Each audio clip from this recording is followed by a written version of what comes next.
à chance spawn này đồn vía wa ama rồi chứ gol khát về baกันละคงเทรีแล้ววะตัวไหนเฮียน extra time อันนั้นแข่งชุนซอมแรงอ่ะ stage มาสนามข้าจวนหุ่นฟังไอ้ส่วนเฮียนเป็นนักเตะ shoot out ครับกันนั้นไหนเดี๋ยวมาตบไม่เสียชินขานี่อ่ะตัวไหนรอ level สังแต่เดี๋ยวว่า quarter final เตะเฮียนเนี่ยโชว์ตัว extra time ที่แข่งโชว์ชินตัวแล้วนี่อันนี้เนี่ยตัวกันอีกชวนทีน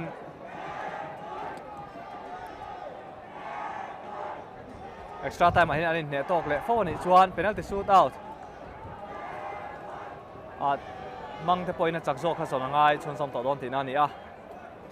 อินเคลเอ็นมันล้าตักไหมหมูน้อมตักอินเคลหมูน้อมบีกติดตัวจริงมีปอนดีออไหมเกมคุณภาพสร้างตักไหมเพื่อชัดตักเต็มมีนั่นลุยอ่ะทีมเกมมันบิลด์อัพดานเตะทีมอันแทคติกช่างเทปอข้าจิกเดือดชวนกันมันไหมออไหมมิโซเฮียนฟุตบอลที่เลเวลสามตักการแข่งเทนี่ติดเชียงตู่ทีมปันนี้อันเชียงไหมอะ extra time ทัดทารินติดเตียงเรื่องลุทาร์เนนคุณทาระอันนั้นแข่งโดนนี่อะทัดทาริน extra time อันนั้นแข่งโดนนะมินิสมกัวอันนี้โตโดนเอ็มตีไงตัวง่ายแล้ววินตัวนั้นส่วน extra time ที่รัวฟงแรงชงอินอันนี้แข่งโดนนี่อะทีมปันนี้เตะอันท่าและสะดุนครบไหม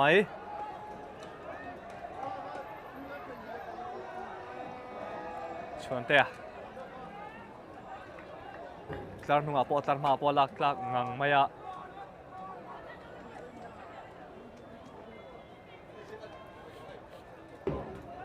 เริ่มเริ่มปุยอะกูจะถอดด้วยวันนี้เตะกับเฮียฟิล์มฟิล์มกูเดินมา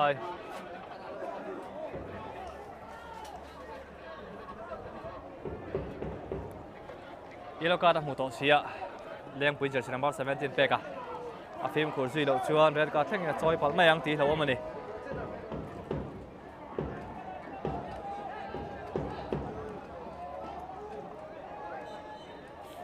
นุนซิระเลี้ยงปุ๋ยตานบอลเขาลูตาเซฟนาโตเล่นเพย์เวลง่าละอาซังลัวนี่ข้าส่งเรียนมวย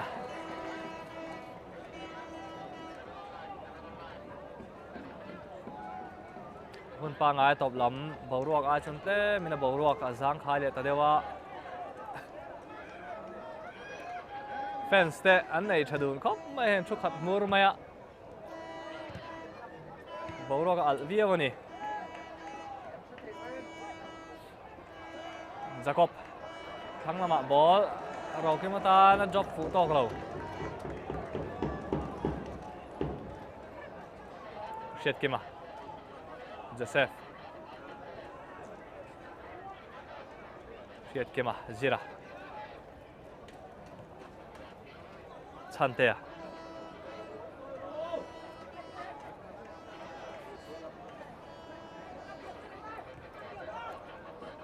เริ่มปุยบอลฟอระมาเราสุรามเทียมาตานอัชตอกหรือเปล่าเซฟแต่กละมาเราชื่อบอลเตลเจ้าเราเดี๋ยวว่ารีฟินฟอลนั่นหามา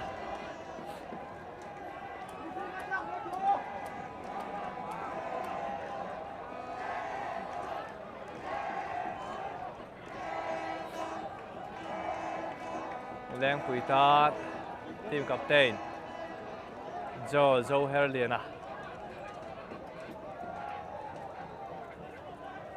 คนรู้ตัวแล้วนี่ก็ละ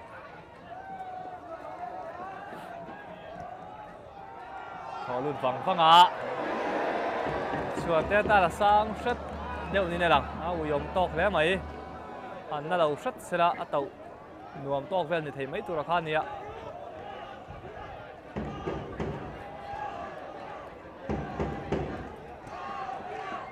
Alexa, ball pet shoka. Ram puya. Joseph Dindina Joseph tại đẹp lẽ cả mà là số rắm tiền mà rắm tiền mà là effective vẫn tục lâu đâu game ạ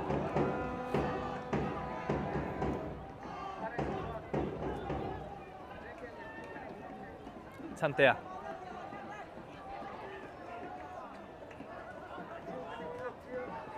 Dindina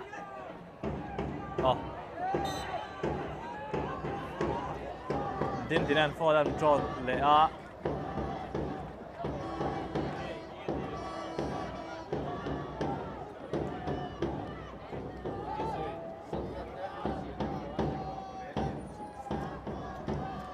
Zira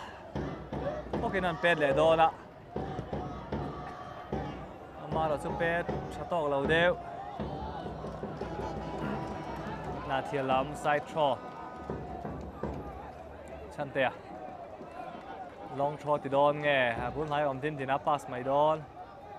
Rempuya so ka passa Rempuyan ball la zela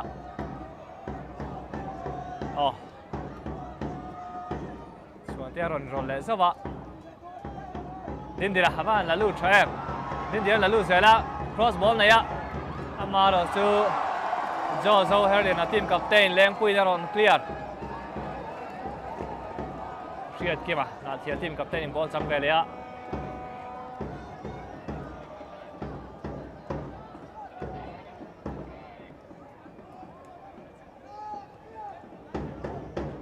na thiệt làm hiền tar ma Pathum man đã reng mày ạ Rempuyan ang pui cha Rempuyan ball thon lu ta ram tiam tan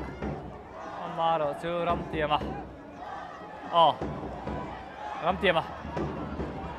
atlai shet ram tiam aron ti buai man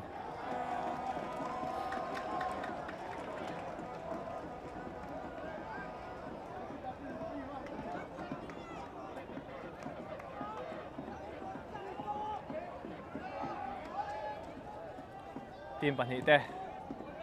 an din hmun in tluk chia sia tu zong nge chak tu zong rin har sak khopin rin thiam har sak khopin an khel hi a thadun sia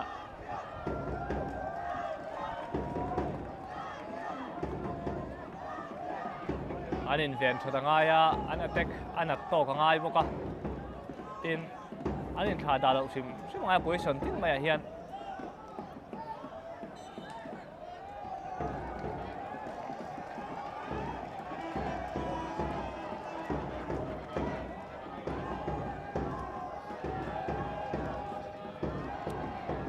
Leng pui lam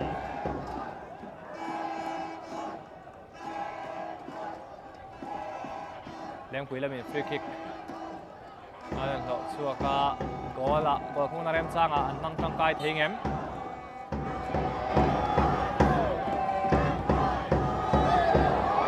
Alexa a goal cấp mấy của nạ khan Leng pui lam in an goal ni na an khung ta sia Jozo Herlin an team captain ngei mani free kick atangin goal la khung ania na thian lamin se forsuk lai nei vela ta tat mai Leng pui lam hian goal la chuang ma sang nuwa tu anin goal ni goal khatin Leng na thian an le thal ta ania hun tle mala oma na thian lam hian an sipura sut ve thei do lem Leng pui fans an thana samai sia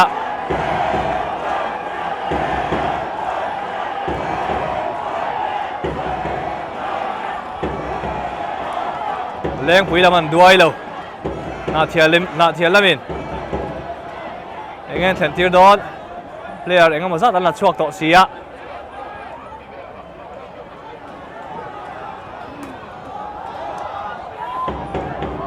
Rempuya le Dindina ai ring thul deuh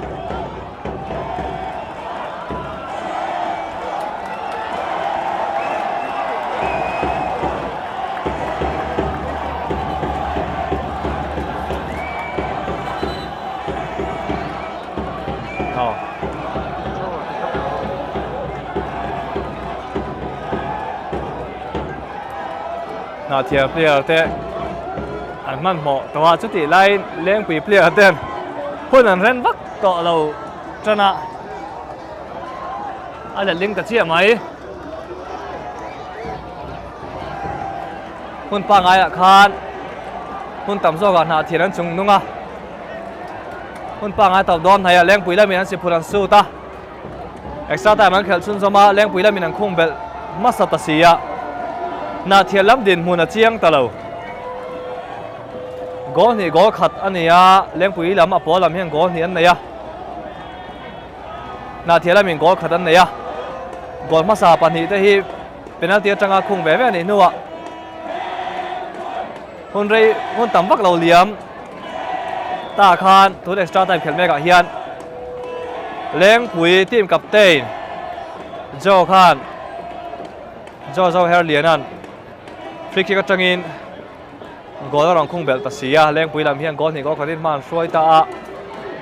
gol dang alu bel lo ni chuan leng pui jo khi an tlang don ta ti na ni a na thian din mun a thama sa zo ka tu na ero chuan leng pui lam din mun a thata zo ka ni a pui mep khop maya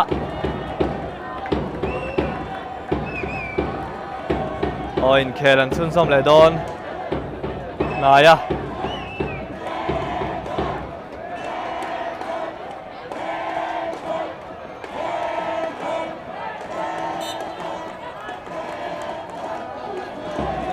leng pui lam side throw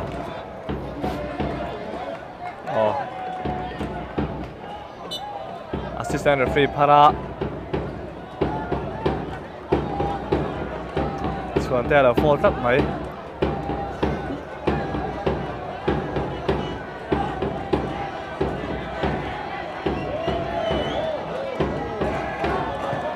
zira na thawlut ve le a na thian lamin gol khung an tum viau mai chan te a thang lama ball om ve le a liền môi à lại đã lưu ta ama đó chứ thật tốt lắm à leng pui làm yang còn tar đó na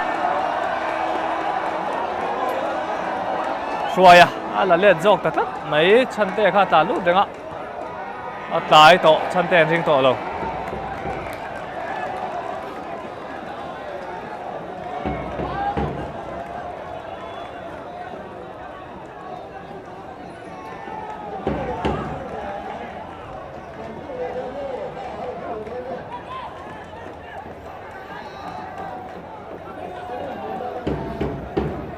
Josefa ball tháo lưu ra chặt tóc lâu đều lên màn lâu năng chìm phải làm màn à anh in nhiều boy về đâu vậy sẽ toàn khan tiền trăng xì à refin phim của tụi nên warning ở phía yellow card anh về bốc à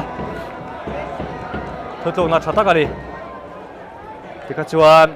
anh chơi môi đầu gì đây nị chuan red card thang in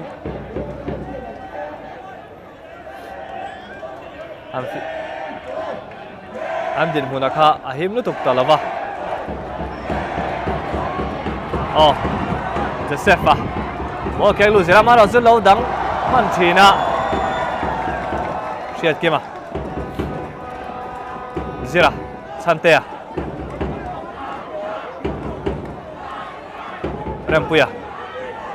Rempuya ball change sa tu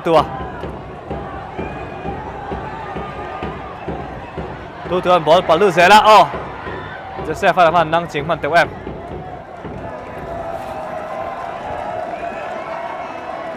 Ram lo puya sai tho a tho ina khu ti dik tok lo ni ei ball hi a tho da na hi om ve a football a hian an man mo lu da hi an shela pon ne player ta hian an man mo lu da hian an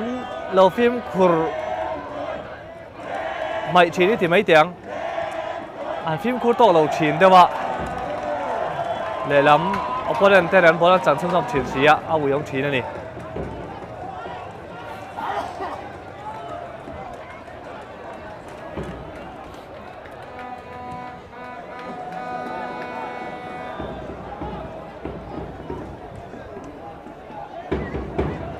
leng pui lam an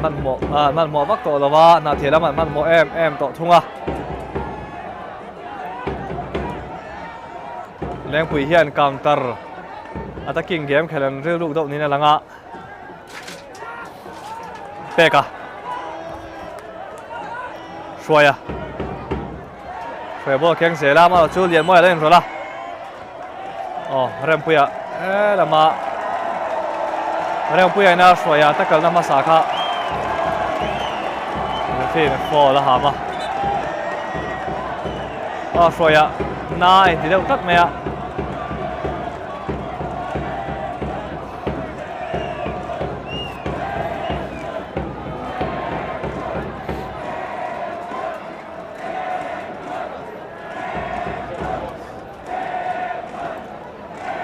leng pui lam hi central YMA ball saya te po khan an no champion to thin ka ti kan soi kha football thiam em reng mai khan nia player tak te po ron chuak nual to an chuang mek zela tin na thiam lam po hian duai chuang lova player an thalom khop maya player mal khai po tha tak team game nei thabok si an nia tu nei khel ta hi apo lampang hi leng pui asen lampang hi asen levar lampang hi na thial ania na thial lam khu tu tua lak suangai do ni mera jersey number 7 abai do kat maya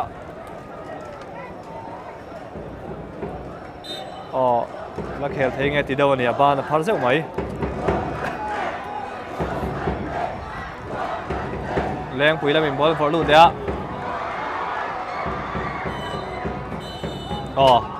tikhan extra time hun chan ve kan mang zo ta leng pui lam in gol khadan khung bel mana wangin tuna hian leng pui hian gol ni gol khatin na thialam laga hian man Xoai meka na thial hian extra time hun chan ve nulam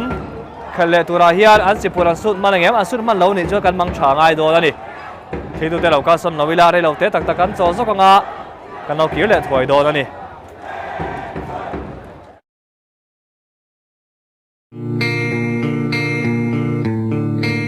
ceiling siam lamaton shiat nga rintla ka ceiling siam thin f shangvela industry chuan ceiling siam na manrua tun lai le thaber berakol renge sarkar kaushan pole mimal building atan ceiling siam mamo na inayani phot chuan pannuam f shangvela industry hi panmasaberla imamo chan na anlo pek thenge chekarin tatani interlocking pavers le checker tiles mamo na inayani po in f shangvela industry hian an siam theya design shang an siam theibok ring road mamo na inei po in idu ang design le idu ang size in rang tak thatak si in an la siam thei renge rolling shutter gates bars steel structure baka aluminium kongka le tukver mamo na inei po in f shangvela industry thau hi itanan om renge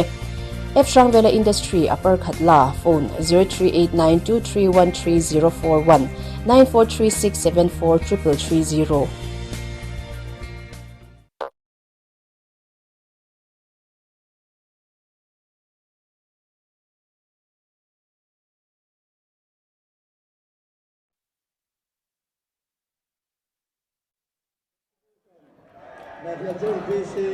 Jersey number 7, Levin Kuala, replaced by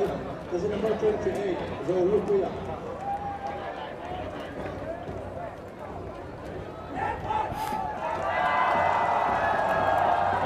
Extra time apo hun chan ve kan mang zo to a hun chan ve nulam khel chung zom don me kan hiya tuna hian apo lam leng pui village council lam hian gol ni an nei to a na thial lam avar le asen in pol ha te hian gol khat chawan la neya na thial hian an sipur hi hon dei lo te chung hian an su thei ngem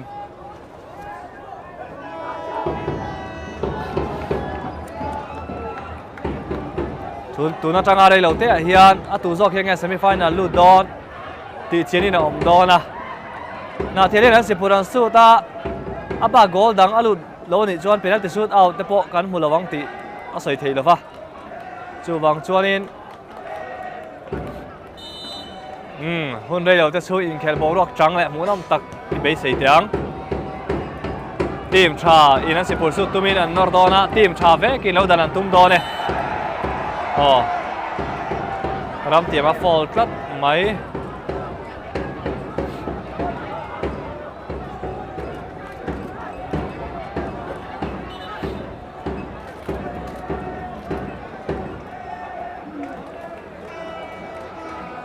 minute khat em po kal man lawa leng pui lam hian hun an pai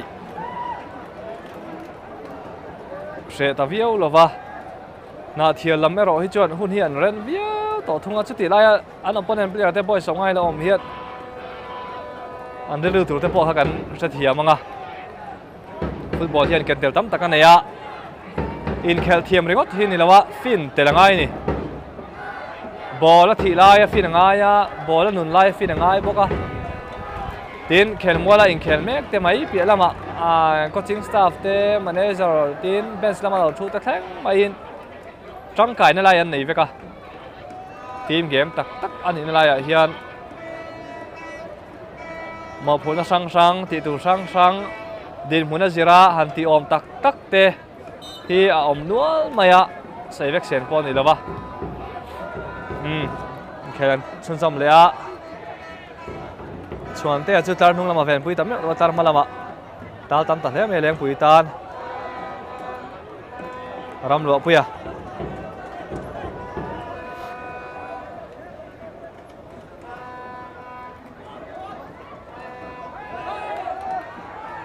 rem kiba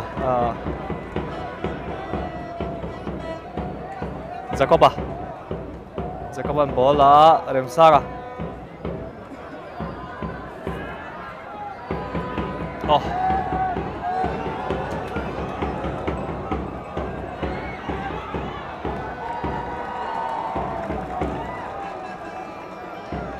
lên mà mình bỏ vắt tổ lâu lên quý goalkeeper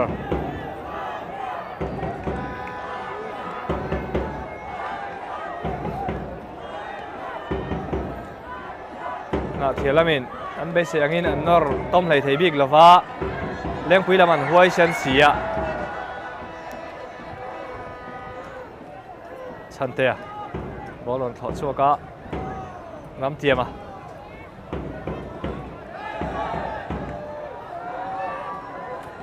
mon zolan ball thọ chok ve le a ro kim a ball la fu tok lo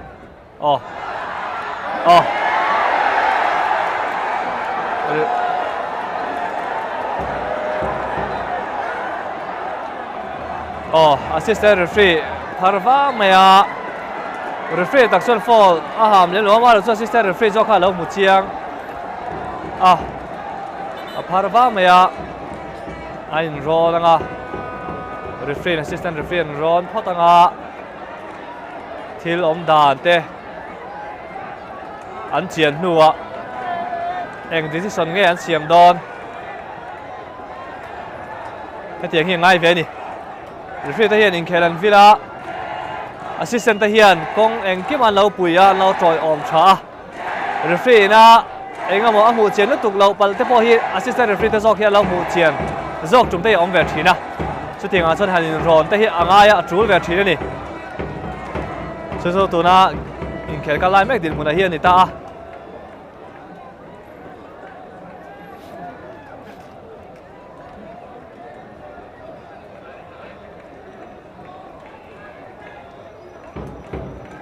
referee leng pui lam free kick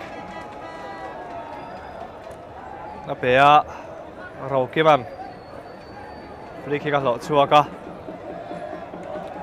leng pui lam hian ma an hruai na goal hi free kick atanga an khung ani ti kha threathar le ta ila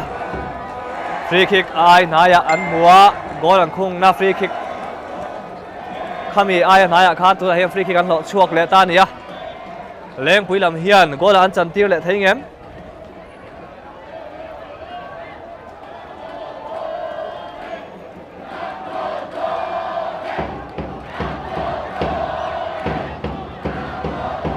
nai sia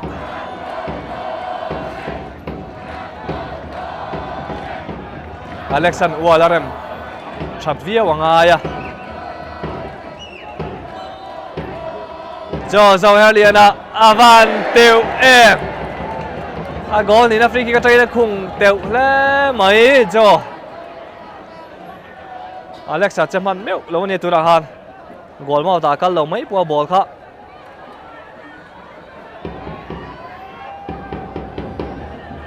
rem sanga chuan te Shoya ball keng zela ala len le ya rem sanga avan teu em rem sanga lo om thin nge mai space om vak lo mo ti point ball ron thon lut man zel maya goal baran deng le dot maya leng pui lam hian goal ban voi ni an ti per to a goal bar an ti per le to boka chu bak Alexan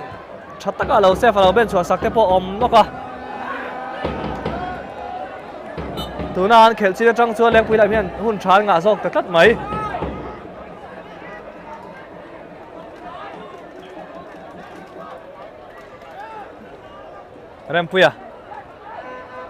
Rempuya te ti don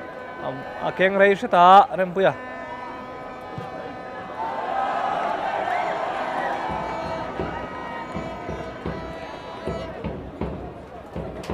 na thial lam tar mai no tam toy an ma mo to boka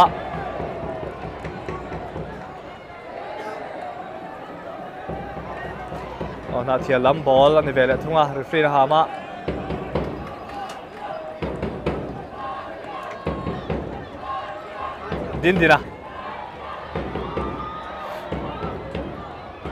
Dindina cross ball này á Rempuya mà là turon thì buổi man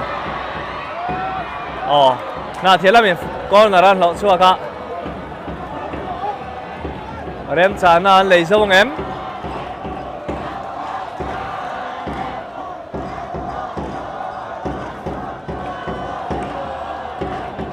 Joseph ale Rempuyan oma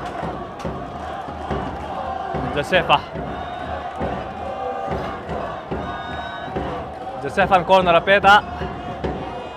amara soleng pila bilang to suak chuan mo lian moi avahan da thateu em ram tiama an bola lawa na thian lamin Ram lo puya Joseph an ball drop lu ke waktu mama lo selo dang mana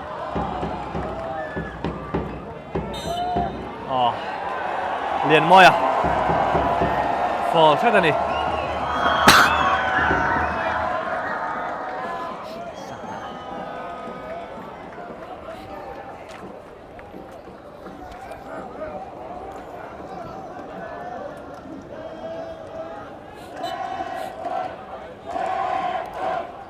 Leng pui fence ten phur to na samai sia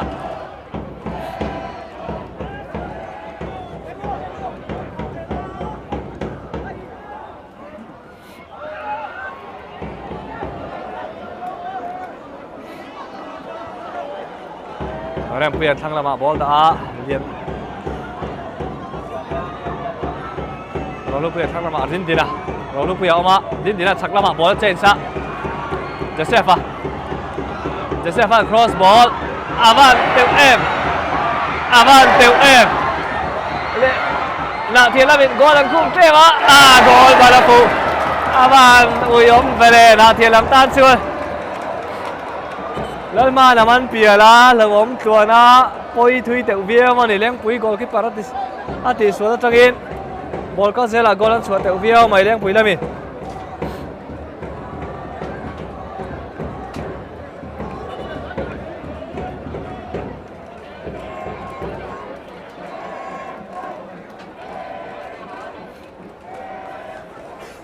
team pan hi te hian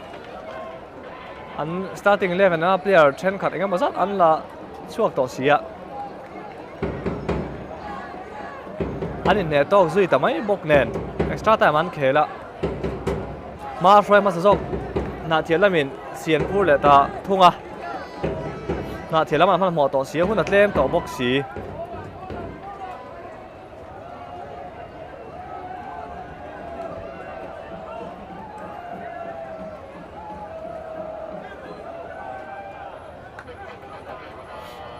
thiền làm hiện anh sẽ phụ sự làm tung viêu và leng quý làm rồi cho anh goal này hi hùm anh tung viêu tổ thung anh nè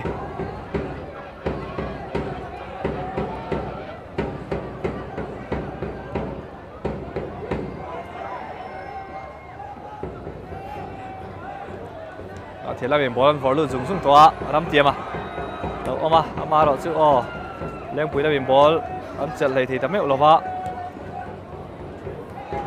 làm tiêm à và anh set cho em din à handball epi la mà sẽ refin handball thì tắt lâu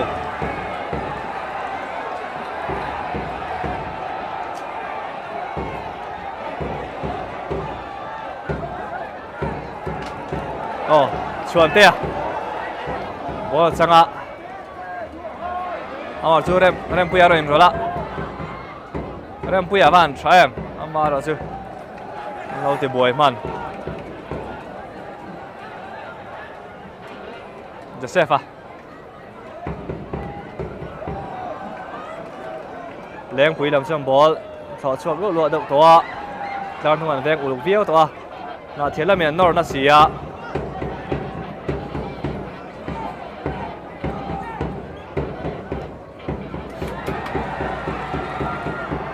là thiệt là miền tinh anh thì đón Ziran ball thọ lụa ta rem puya ball dim dia van tiuyong em goal keeper om to lova atau sang ma ni dim dina avan ui don em na thiela min ni ro thena hun than neya sipur su na rem chang la tuk tak mai clear chance ama ro chu dim dina na tau nama ma ni na thiền lắm ăn vàn đuôi leng quý lắm ăn là vàn này rie tún nai mình định nga chọn chuan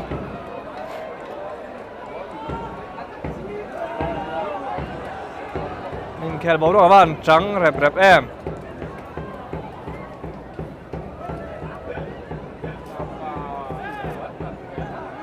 rem puya Joseph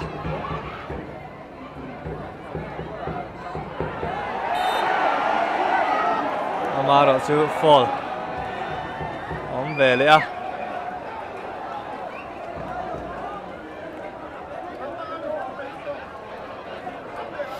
shit kia mà fall hun lâu ang rang view the body thấy ôm ấy còn mà mò gió cái gì à fall ôm hiền bỏ là thị hiền hun là cao zel mấy xí à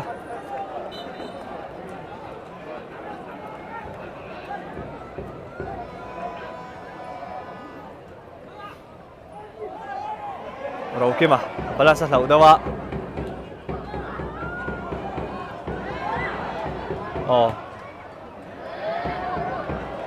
na thiệt là mình press na viêu mấy điện môi à thằng làm à safe and ball thon lu da ma rồi chứ leng quý là mình lâu đắng thấy dễ lắm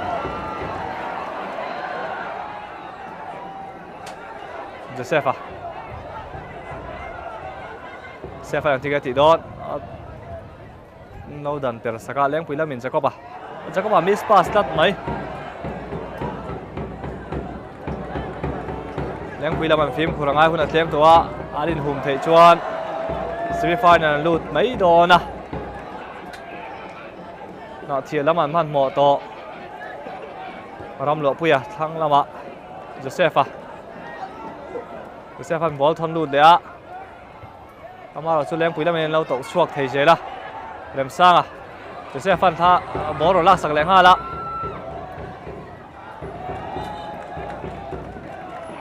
leng quý làm ball chân, từ đó này về đấy ạ,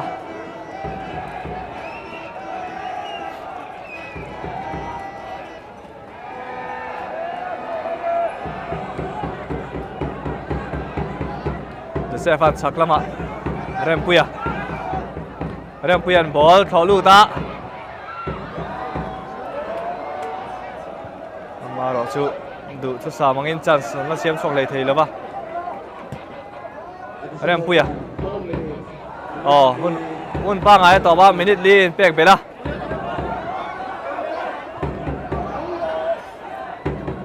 leng pui ball lo tat mai ma se na thiala min ball chan chung zom lian moi à Joseph ball for lu ta din tin tan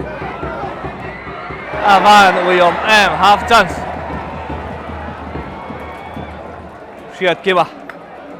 go zona volley lo mai à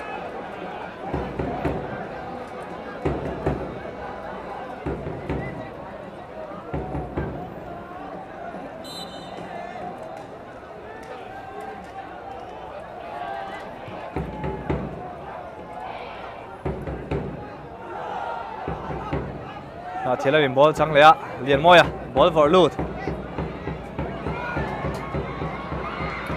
din diran lu ta leng pui box chung ve la ball tam ta viau mai à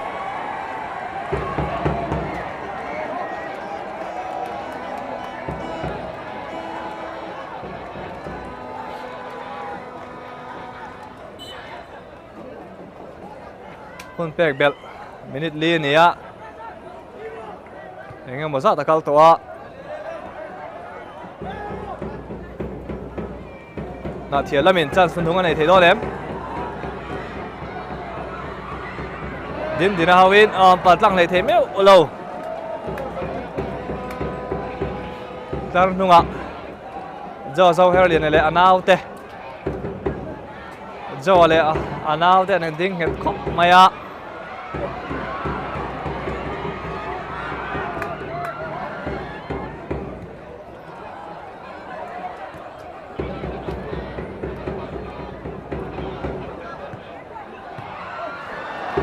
leng pui lam an la clear thei se le minute lem te huna kal zel na thial lavin corner an lo chua ka gola chantir nge ngai to ni an tan chuan an vai đều thoi nan lut ta na thial lam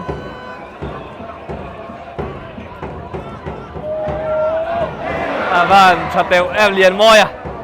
cái phần lâu bén chua cả làm lộ quyền nó thon lùn về đấy